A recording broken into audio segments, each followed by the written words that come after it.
आज मेरो वचनको खण्ड छ लुका 8 को 40 देखि लिएर 56 पद अन्तिम पदसम्म हामी आज 8 अध्यायलाई सिद्ध्याउने प्रयास गर्नेछौँ।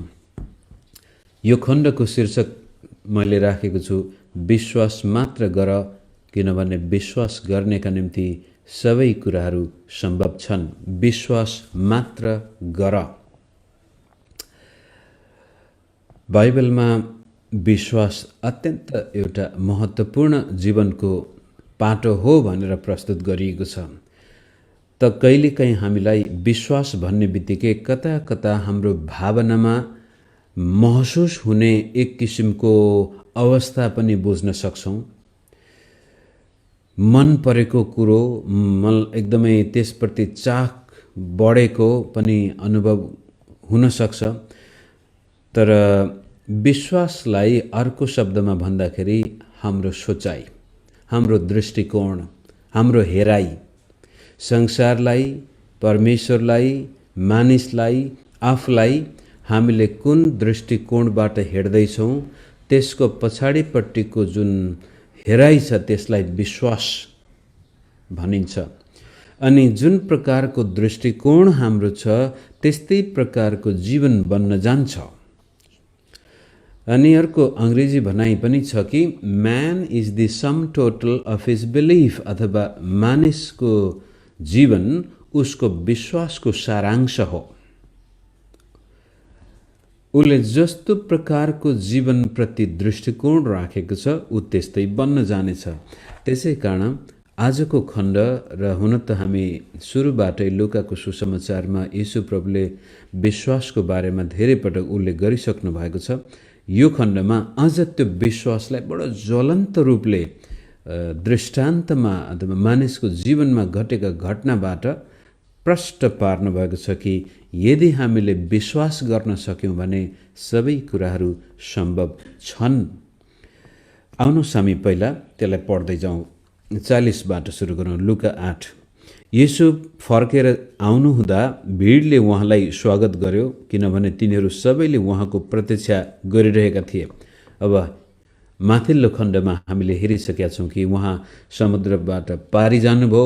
समुद्रमा जाँदाखेरि आँधी बेरी आएको थियो, झन्नै उहाँहरू डुब्नु भएन। तर येशू प्रभुले तुफानलाई आज्ञा गर्नुहुन्छ र त्यो शान्त हुन्छ, पारिपट्टि जानुहुन्छ। त्यहाँ यस्तो डरलाग्दो दुष्ट आत्माले बन्धनमा पारेको व्यक्तिसँग भेट हुन्छ र त्यहाँबाट दुष्ट आत्मा निस्केर 2000 सुँगुरहरूमा छिर्छन् र ती सुँगुर नाश हुन्छन्। र त्यो मानिसको दिमाग पहिला दुष्ट आत्माको बसमा परेको थियो, अहिले ऊ सध्य भएर येशूको चेला बन्न चाहन्छ। तरै पनि त्यहाँका मानिसहरूले त्यो सहन नसकेर येशू प्रभुलाई आफ्नो गाउँ छोडेर जानुस् भन्दाखेरि उहाँ फेरि फर्केर आउनुहुन्छ र सायद यो कफरनहुम भन्ने सहरतिर उहाँ अहिले आउनुहुन्छ। त्यति बेलासम्म मानिसहरू पर्खिरहेका छन् कहिले फर्किनुहुन्छ होला प्रभु येशू भनेर।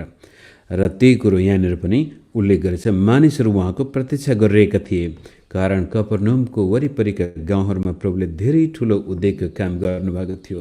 अचम्मका आश्चर्य कर्महरू भइरहेका थिए। अनि त्यसैको सेरोफेरोमा रहेर 41 पदमा अर्को एउटा विशिष्ट व्यक्ति आउँदछ।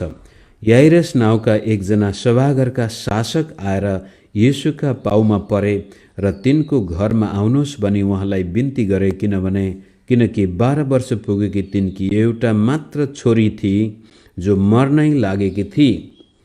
याइरस सभाघरको मालिक भन्ने बित्तिकै, शासक भन्ने बित्तिकै अहिलेको भाषामा चर्चको पास्टर। त्यति बेलामा यहुदीहरूको सभाघर हुन्थ्यो र त्यो सभाघरको शिक्षक, गुरु, मुख्य व्यक्ति, सबैलाई परमेश्वरको वचन सिकाउन सक्ने व्यक्ति, व्यवस्था शिक्षा दिने व्यक्ति, अनि धार्मिक रूपले र कतिपटक त सामाजिक अनि राजनैतिक शक्ति पनि सभाघरको मालिक हाकिमको हातमा हुन्थ्यो। तर यो हाकिमले पक्कै पनि येशूको बारेमा सुनेको छ। सायद हुनसक्छ यसकै सभाघरमा पनि प्रभुले धेरै पटक शिक्षा दिएको हुनसक्छ। अनि एकजना मात्रै छोरी छ 12 वर्षकी र बिरामी भएर मर्नै लागेको अवस्थामा पुगेपछि ऊ येशूलाई बिन्ती गर्दछ। उसले भन्छ, पाउमा पर्यो सभाघरको आफ्नो सारा के भनौँ अहङ्कार, इज्जत सम्मान त्यति बेलाका धर्मगुरुहरूले येशूको विरोध गर्दै थिए। यिनी पनि त्यस्तै प्रकारका धर्मगुरु हुन्।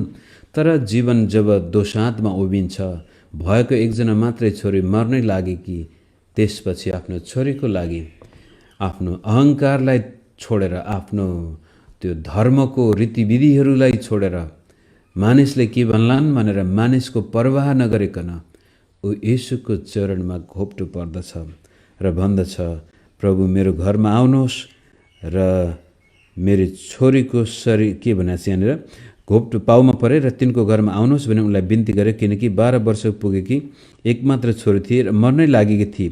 अनि मर्कुसको किताबमा हामीले हेऱ्यौँ भनेदेखि उसले भन्छ, आएर मेरो छोरीको शरीरमाथि हात राखिदिनुहोस् र त्यो बाँच्ने छे। प्रभु मेरो छोरीको शरीरलाई तपाईँले छोइदिनु भएको खण्डमा त्यो निको हुनेछ भनेर मर्कुसले अझै ड्रामेटिक रूपले त्यो प्रस्तुत गरेको छ।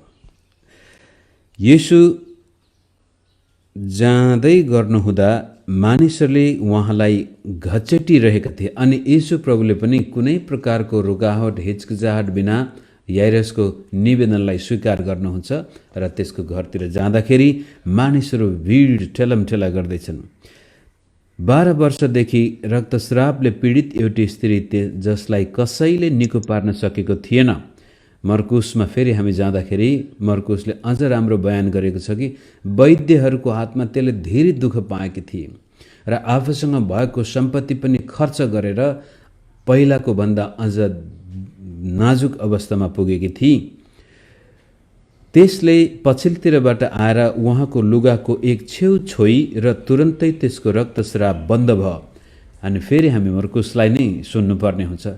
मर्कुसले भन्छ, उसको अवस्था पहिलेको भन्दा अझ नाजुक भएपछि उसले येशू ख्रीष्टको बारेमा सुनेकी थिए र त्यसपछि सुनेको कारण मनमा नै उनले भन्छन्, यदि मैले येशू ख्रीष्टको लुगाको एक छेउ मात्रै छुन सकेको खण्डमा म अवश्य निको हुनेछु। त्यो सोच्नुको पछाडिपट्टि कारण के छ भने, यहुदी परम्परामा जब यो स्त्री जातिको महिनावारी हुन्छ त्यति बेलामा उनीहरू अशुद्ध हुन्छन्, जुन कुरो जस्ताको तस्तै हाम्रो हिन्दू समाजमा पनि छ र विशेष गरी सुदूरपश्चिममा अहिलेसम्म छाउपडी प्रथा छ कि अशुद्ध मात्रै होइन कि यस्तो कि घरभित्रै बस्नु हुँदैन, बारीमा एउटा सानो छाप्रोमा गएर 4 दिन बस्नुपर्छ, हरेक दिन जोखिम उठाउनु पर्ने अवस्था छ अझै पनि। जब मैले ख्रीष्ट येशूलाई विश्वास गर्दै गएको थिएँ र लेवीको पुस्तक पढ्दाखेरि त्यहाँ भएका अधिकांश अभ्यासहरू हाम्रो परिवारमा घटेको मैले देखेको थिएँ र यो स्त्रीको अवस्था 12 वर्षसम्म, अब यहुदीहरूमा त झन् जबसम्म रगत बन्द हुँदैन तबसम्म त्यो अशुद्ध, त्यो मात्रै अशुद्ध होइन कि त्यसले जसलाई छुन्छ जे छुन्छ त्यो अशुद्ध हुन्छ।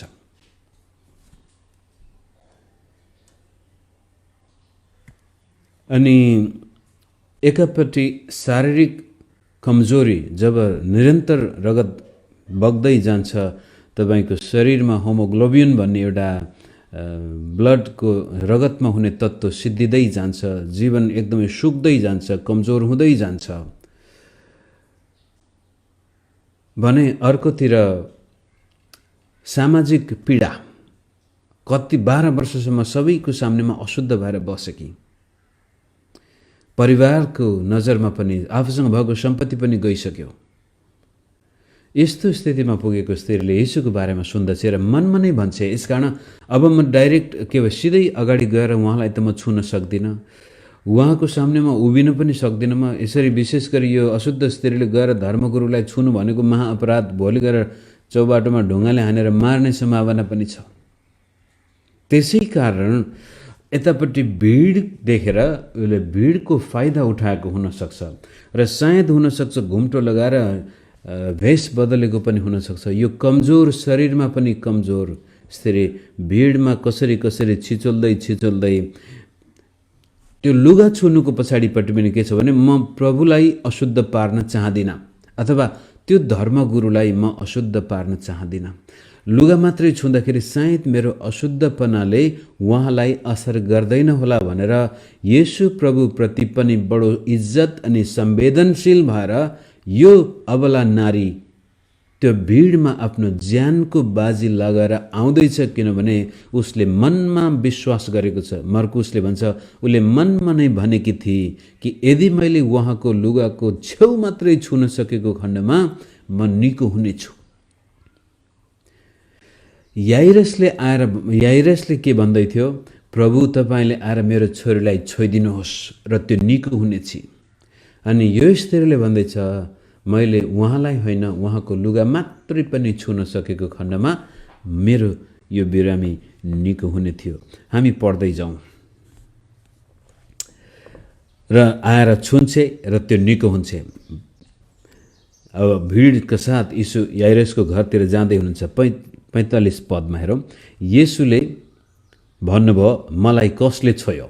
अब हेर्नुहोस्, यो स्त्री बडो होसियारीपूर्वक कसैले थाहा नपाओस् मैले यसुलाई छोएको भनेर आउँदैछ। अनि येशू प्रभु उभिनुहुन्छ र भन्नुहुन्छ मसलाई कसले छोयो? जब सबैले इन्कार गरे तब पत्रुस र तिनीहरूसँग हुनेहरूले भने गुरुज्यू भिडले तपाईँलाई घेरेर ठेल्दैछन्। र वास्तवमा यो भन्न खोजेको तपाईँ कस्तो कुरा गर्नुहुन्छ प्रभु? यत्रो भिडले तपाईँलाई ठेला गर्दैछ र पनि भन्नुहुन्छ कसले मलाई छोयो? हेर्दाखेरि यो किसिमको खिल्ली उठाएको येशूको आफ्नै चेलाहरूले भन्दैछन् के कुरो गर्नुभएको प्रभु? यत्रो भिड तपाईँले ठेल्दैछ र भन्दै हुनुहुन्छ मलाई कसले छोयो? जब सबैले इन्कार गरे तब पत्रुसले त्यसो भन्छन्। त 46 पद।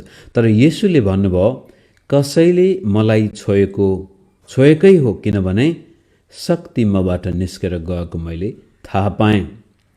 अब विचार गर्नुहोस्, याइरसलाई हतार छ किनभने उसको छोरी मर्नै लागेकी छ र याइरसको मनमा एकदमै त्यो आत्तिएको अवस्था छ। उसले भन्दैछ प्रभु छिटो छिटो छिटो छिटो। अनि यसरी आत्तिएको बेलामा त्यो भिडमा प्रभु रोकिनुहुन्छ र यता र उता हेर्न थाल्नुहुन्छ र सोध्नुहुन्छ कहाँ के? याइरसको मनमा पनि व्याकुलपना भइरहेछ। अनि यतापट्टि यो स्त्री पनि कहाँ जाउँ भइरहेछ। भाग्नु पनि नहुने भिड छ, सकेन। शारीरिक कमजोरी एकातिर थियो।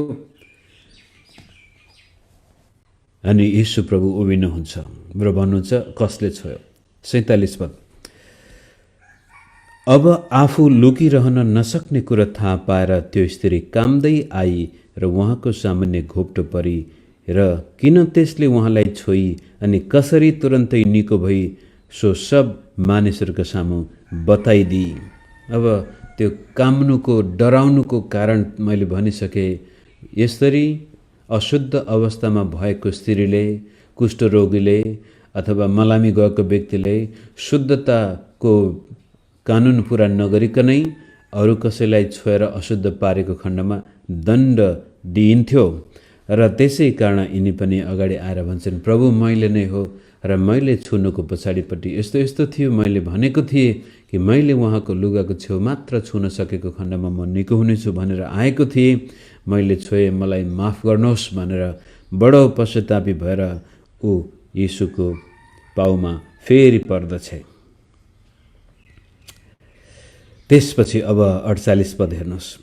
उहाँले त्यसलाई भन्नुभयो छोरी तिम्रो विश्वासले तिमीलाई निको पारेको छ, शान्तिसँग जाऊ। अब विचार गर्नुहोस्, उसको मनमा कस्तो डर अनि त्रास अनि आतंक थियो कि लो अब बर्बाद, यी धर्मगुरुहरूले मलाई पक्कै पनि चौबाटोमा लगेर ढुङ्गाले हानेर मार्नेछन् अथवा समाजबाट मलाई लोखेटी दिनेछन्। मेरो अब सिद्धियो, कति नै जीवन पाउला भनेर मैले ज्यानको बाजे फालेरै येशूलाई छुन आएको थिएँ, तर अब बर्बाद भयो भनेको बेलामा येशू प्रभुले सम्बोधन गर्नुहुन्छ छोरी तिम्रो विश्वासले तिमीलाई निको पारेको छ, शान्तिसित जाऊ। उसको आकाश पाताल फरक हुन्छ। उसको अन्तस्करणमै ती शब्दहरूले उसलाई उचालेको हुन सक्छ र कुन समयमा कहाँ छु, कहाँ म छु, कुन अवस्थामा छु भन्ने कुरा पनि त्यो स्त्रीले बिर्सेको हुन सक्छ। कारण जब ख्रीष्ट येशूलाई तपाईँ र मैले आफ्नो जीवनको बाजी लगाएर विश्वास गर्दछौँ र उहाँको चरणमा आउँदछौँ, उहाँको पछि पर्दछौँ भनेदेखि उहाँले बोलेका वचन त्यसपछि हाम्रा निम्ति नेपाली शब्दमा अमृत भन्छौँ र त्योभन्दा पनि अझ जीवनका वचन, आत्माका वचन, अनन्तताका वचन, प्रशस्तताका वचन, शान्तिका वचन र तपाईँ र मेरो जीवन त्यसपछि कहिल्यै पहिलाको जस्तै रहने छैन। आकाश पातालको फरक हाम्रो जीवनमा आउँछ र यो स्त्रीलाई प्रभुले त्यसै कारण भन्नुहुन्छ, जाऊ तिम्रो विश्वासले तिमीलाई निको पारेको छ। जाऊ मात्र होइन, शान्तिसित जाऊ। सलाम भन्ने शब्द जो हिब्रू भाषामा चलाइन्छ त्यसले जीवनका सम्पूर्ण क्षेत्रमा परमेश्वरको निगाह अनुग्रह तिम्रो जीवनमा प्रशस्तै होस्। अब यतापट्टि यो स्त्रीले यति धेरै समय खाइरहेछ, याइरसको जीवनमा आपत छ, उनी एकदमै निराश, रिस पनि उठेको थियो होला, यो स्त्री कहाँबाट बिचमा आए अनि प्रभु पनि कस्तो अलमलमा गरिरहनु भएको छ। याइरसले आफ्नो धैर्यको बाँध थाम्न सकेको थिएन होला, तर त्यसैमाथि प्रहार गर्न अब हेर्नुहोस् 49 पद हेर्नुहोस्। उहाँ बोल्दै हुनुहुन्थ्यो, सभाघरका शासकको घरबाट एउटा मानिस आइपुग्यो र भन्यो, तपाईँकी छोरी मरी, अब गुरुलाई कष्ट नदिनुहोस्। झिनो आशा थियो कि यसो समयमै मेरो घर आउनुहुन्छ होला र छोरीमाथि हात राखेर मेरो छोरीले जीवन पाउँछ भनेको, त्यो पनि यो स्त्रीले बिचैमा आएर समय खाइदियो अनि याइरस रनफनिएको अवस्था थियो। सबै आशा टुक्रिएर गए अनि यो समाचार वाहकले जब भन्छ तपाईँको छोरी मरिसके, अब बेकार हो उहाँलाई घरमा ल्याउनु भन्ने बित्तिकै याइरसको संसार अँध्यारो भयो, यो स्त्रीको संसार ज्योतिर्मय भयो भने याइरसको संसार अँध्यारो भयो। सबै कुरा सिद्धियो। अब हेर्नुहोस् 50 पद। तर येशूले यो सुनेर याइरसलाई भन्नुभयो, याइरसले कुनै प्रतिक्रिया जनाउनु अगावै येशू सुन्नै हुनुहुन्छ त्यो समाचार वाहकले भनेको कुरो। परमेश्वरको अनुग्रह, यीशु ख्रीष्टको दयालु हृदय विश्वासीप्रति कति महान छ। याइरसको मुखबाट शब्द निस्कनुभन्दा अगावै येशूले यो सुनेर याइरसलाई भन्नुभयो, नडराऊ, विश्वास मात्र गर र त्यो निको हुनेछ। समाचार वाहकले भन्छ मरिसकी, येशूले भन्दै हुनुहुन्छ विश्वास मात्र गर याइरस, नडराऊ। यदि तिमीले ममाथि विश्वास गर्न सक्यौ भने तिम्री मरेकी छोरी पनि जीवित भएर आउनेछ। तिम्रो अन्धकारमा परिणत भएको संसारमा उज्यालो आउनेछ, तर केवल विश्वास मात्र गर। हामी तलसम्म सिध्याउँ। अब 51 जब उहाँ घरमा पुग्नुभयो तब उहाँले पत्रुस, याकुब, यूहन्ना र बालिकाका बाबु र आमा बाहेक अरू कसैलाई उहाँसँग भित्र आउन दिनु भएन। सबैजना रोइरहेका र बिलौना गरिरहेका थिए। तर उहाँले भन्नुभयो, नरौ, त्यो मरेकी छैन तर सुतेकी छ। त्यो मरिसकेकी छे भन्ने जानेर तिनीहरूले उहाँको हाँसो गर्न लागे। तर उहाँले त्यसको हात समातेर यसो भनेर बोलाउनु भयो, नानी उठ। अनि त्यसको प्राण फर्केर आयो र त्यो तुरन्तै उठी र उहाँले त्यसलाई केही खान दिनु भन्ने आज्ञा गर्नुभयो। त्यसका आमा बाबु आश्चर्यचकित भए, तर जे भएको थियो त्यो कसैलाई नभन्नु भन्ने आदेश उहाँले तिनीहरूलाई दिनुभयो। यो खण्ड अत्यन्तै धेरै ठुल्ठुला विश्वासका रहस्यहरू यहाँ छन्। यीशु प्रभुले गर्ने कामहरू र मानिसको जीवनमा परमेश्वरप्रति हुनुपर्ने दृष्टिकोण, सबै कुराहरू हामी लामो समय छलफल गऱ्यौँ भने घन्टौँ बित्न सक्छ। तर आज यो छोटो हाम्रो डिभोसनको लागि यहाँ तपाईँ देख्दै हुनुहुन्छ मानिसहरूका प्रतिक्रियाहरू। त्यो स्त्री जो जीवनसँग हारिसकेकी थिए, उसको मनमा विश्वास उत्पन्न भयो। सुनि यीशु प्रभुले यो गर्नुभयो, त्यो गर्नुभयो, ओहो मैले पनि उहाँलाई छुन सकेको खण्डमा म निको हुनेछु। आई जीवन परिवर्तन भयो।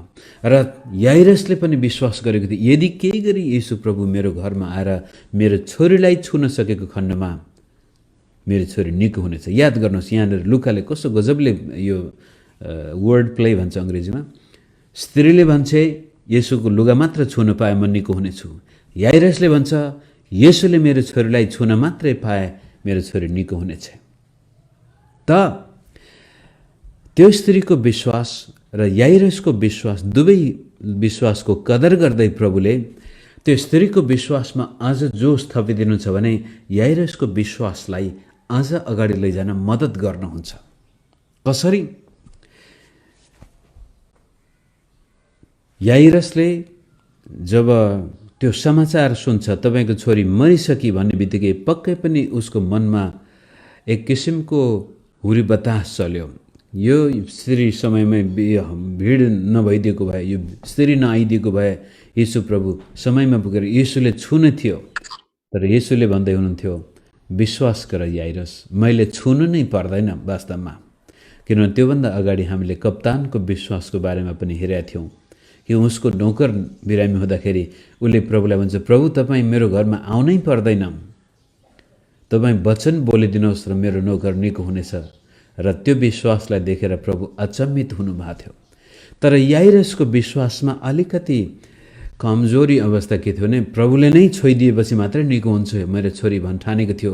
चाहिँ त्यसै कुरालाई अझ प्रष्ट पार्न प्रभुले जानी जानी त्यो भिडको बीचमा आएको स्त्रीसँग वार्ता गर्नुहुन्छ, त्यो स्त्रीको विश्वासलाई कदर गर्नुहुन्छ भने याइरसको विश्वासमा वृद्धि ल्याउनको लागि उहाँ केही समय रोकिनुहुन्छ। र घरमा पुगेपछि त्यहाँ रुने कराउनेहरू छन्, बिलौना गर्नेहरू छन्। अनि ती बिलौना गर्नेहरूलाई पनि जब प्रभुले नरौ त्यो मरेकी छैन भन्दाखेरि उनीहरू गिल्ला गर्न थाले, हाँसो गर्न थाले, ठट्टा गर्न थाले येशू प्रभुको। अब हेर्नुहोस् एउटै घटना छ, त्यहाँ धेरै प्रकारका मानवीय प्रतिक्रियाहरू छन्। कसैको विश्वासको प्रतिक्रिया छ, कसैको शङ्काको प्रतिक्रिया छ, कसैको ठट्टा मजाकको प्रतिक्रिया छ। तर यी सबैको बीचमा जसले विश्वास गरेको छ त्यसको जीवनमा बडो गजबको स्वर्गीय शक्ति प्रकट भएको छ।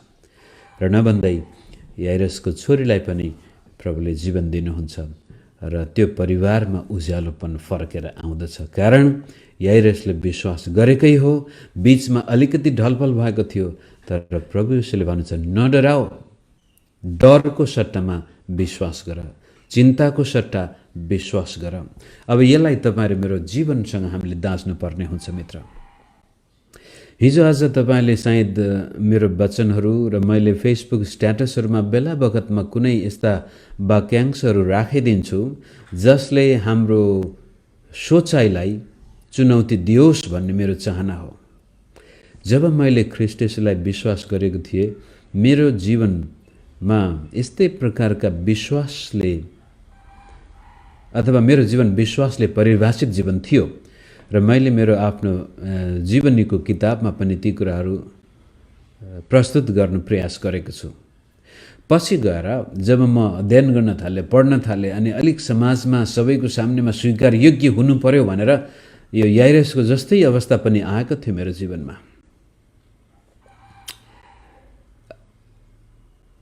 तर केही वर्ष अगाडिदेखि फेरि प्रभु मसँग बातचित गर्न थाल्नुभयो र म हिजो आज फेरि फर्केर मेरो सुरुका दिनमा विश्वासको जीवन जसरी त्यो स्त्रीले मनमा नै भनेको विश्वास थियो, त्यो विश्वासपछि याइरसको जीवनमा पनि आउँदछ। यीशु प्रभुले भन्नुहुन्छ नडराऊ, तिम्रो छोरी बाँच्नेछ भन्दाखेरि उसमा विश्वास उत्पन्न हुन्छ र प्रभु उसको घर गएर छोरी निको पारिदिनुहुन्छ। भने मेरो जीवनको सपना अथवा मेरो दर्शन, विश्वास, आशा कि ख्रीष्ट येशूमा विश्वास गर्ने प्रभुका छोराछोरीले आफ्नो जीवनमा येशू प्रभुले दिने जीवन पूर्ण रूपले प्राप्त गर्न सकुन् र त्यो प्राप्त गर्ने माध्यम चाहिँ विश्वास हो। अब विश्वासलाई फेरि परिवर्तित भाषामा बोल्दाखेरि सोचाइ, दृष्टिकोण।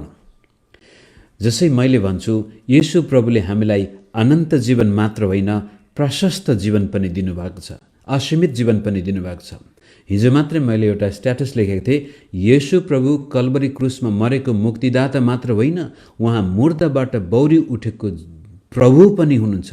उहाँले हामीलाई अनन्त जीवनका साथसाथै प्रशस्त जीवन पनि दिनुभएको छ भन्दाखेरि हामी धेरैले येशू मर्नुभएको भौरी उठ्नुभएको कुरामा विश्वास गर्छौँ। येशू प्रभुले हामीलाई अनन्त जीवन दिनुभएको कुरामा पनि विश्वास गर्छौँ, तर प्रशस्त जीवन दिनुभएको कुरामा विश्वास गर्न सक्दैनौँ। किनभनेदेखि अनन्त जीवन त लख काट्ने कुरो हो। यसलाई एब्स्ट्र्याक्ट भन्छ अङ्ग्रेजीमा। यो मेटाफिजिकल रियालिटी जो चाहिँ होला, यो आत्मिक कुराहरू देखिँदैन। अनन्त जीवन छ कि छैन, छ भन्ठान्छौँ, छ कि छैन थाहा हुँदैन, नाप्न सक्दैनौँ। तर प्रशस्त जीवन, आशिषित जीवन चाहिँ हामी नाप्न सक्छौँ, देख्न सक्छौँ। कुन मानिसको जीवनमा आशिषित जीवन छ, कुन मानिसको जीवनमा छैन, त्यो देखिने कुरो, बाहिर देखिने कुरो। त्यसै कारण हामी डराउँछौँ। येशू प्रभुमा विश्वास गर्ने मानिसको हृदयमा प्रभुले अपार आनन्द र शान्ति दिनुहुन्छ भन्ने बित्तिकै जीवनमा चिन्ता छ, अशान्ति छ, बेमेल छ, त्यो देखिन्छ। होइन होला भन्ने आत्मा छ। त्यसपछि येशू प्रभुमा विश्वास गर्ने मानिसको शरीरमा पनि प्रभुले चङ्गाई ल्याउन सक्नुहुन्छ भन्ने कुरा गर्ने बित्तिकै चङ्गाई आए नआएको कुरो देखिन्छ, नापिन्छ, थाहा पाइन्छ, अनि हामी खुट्टा कमाउँछौँ। होइन होला, सबैलाई प्रभुले निको पार्नुहुन्न, मेरो जीवनमा सायद यो सम्भव छैन। त्यसपछि येशू प्रभुमा विश्वास गर्ने मानिसका भौतिक आवश्यकताहरू, आर्थिक आवश्यकताहरू पनि प्रभुले पुरा गर्नुहुन्छ। येशू ख्रीष्ट हाम्रो लागि गरिब भइसक्नु भएको कारण अब हामी गरिब बन्नु पर्दैन भन्ने बित्तिकै त्यो पनि नाप्न सकिन्छ। आफ्नो जीवनका अवस्थालाई हेर्न सक्छौँ। अनि जसले गर्दाखेरि होइन होला, अनि त्यसलाई अझ के भन्छ अन्यलमा पार्नको लागि कतिपय यस्ता बाइबल विद्वान भनाउँदाहरूले के भनिदिन्छन् भनेदेखि क्रिस्चियन भइसकेपछि हाम्रो जीवनमा सुख, शान्ति, स्वास्थ्य, सम्पन्नता चाहनु नै अनात्मिक कुरो हो। यो त सांसारिक दिमाग भएकाहरूले मात्रै चाहन्छन्, यो स्वर्गमा जानेहरूको लागि यो होइन भनिदिएको कारण आज धेरै विश्वासीहरू येशू प्रभुले दिने शान्ति, येशू प्रभुले दिने चङ्गाई, येशू प्रभुले दिने सम्पन्नताबाट विमुख भएका छन्।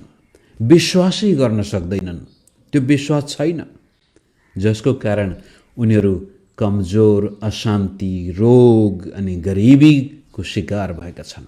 म आज अलि लामो गएछु, हामी पछि जुममा पनि यसलाई लम्ब्याउन सक्छौँ। अहिले मेरा फेसबुकबाट सुनिरहेका मित्रहरूलाई पनि यही म चुनौती दिन्छु कि मित्र, तपाईँको जीवन जस्तोसुकै नाजुक अवस्थामा किन आइपुगेको नहोस्, चाहे शारीरिक रूपले होस्, पारिवारिक रूपले होस्, आर्थिक रूपले होस्, विश्वास गर्नेका निम्ति परमेश्वरले सबै कुराहरू परिवर्तन गर्न सक्नुहुन्छ।